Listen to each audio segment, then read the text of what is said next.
Dans ce diaporama et les diaporamas suivants, nous allons examiner les différents temps passés plus en détail. Je vous recommande de visionner premièrement tous les diaporamas sur le choix de l'auxiliaire dans les temps passés, ainsi que sur la formation et l'accord des participes passés. Ces questions ne seront plus abordées dans ce qui suit. Nous commençons par le temps passé le plus souvent employé, le passé composé. Le passé composé, comme son nom nous l'indique, est un temps composé. Il se compose du verbe avoir ou être conjugué au présent et d'un participe passé. Conjuguons ensemble quelques verbes au passé composé.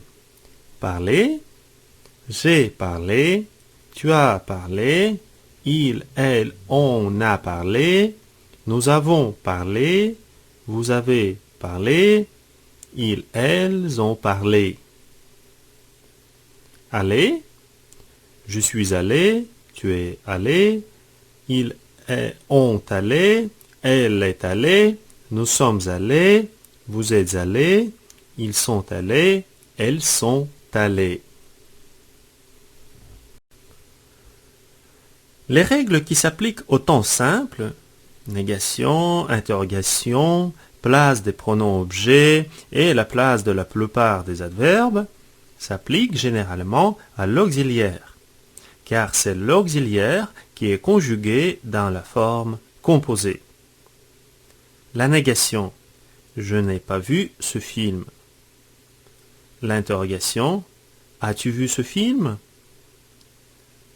La place des pronoms, nous le lui avons raconté. Et la place de l'adverbe, on a bien mangé. Passons maintenant aux différents emplois du passé composé en français. J'attire votre attention à cette section, car il est important de comprendre l'emploi de chaque temps composé afin de bien les distinguer dans l'avenir. La valeur primaire du passé composé est de marquer une action passée qui est achevée, accomplie. Donc, il y a toujours un résultat. Par exemple, elle a fini son travail. Dans cet exemple, nous voyons bien un résultat de l'action. Donc, il s'agit d'une action finie. Le passé composé peut renvoyer à l'action qui a duré une période de temps, mais qui ne dure plus, elle est terminée. Par exemple, il a travaillé toute la journée. Toute la journée nous indique une période de temps. Donc, il s'agit d'une action terminée. En fait, une fois que nous avons une indication de temps, nous pouvons sans hésitation employer le passé composé dans la phrase. Nous employons le passé composé quand il s'agit de la suite des actions. Par exemple, elle s'est promenée, elle a travaillé au bureau, ensuite elle a joué au football. Après, elle a fait la lessive et finalement, elle a pris son bain. Finalement, nous allons employer le passé composé pour marquer une action qui est répétée au passé, mais qui est terminée.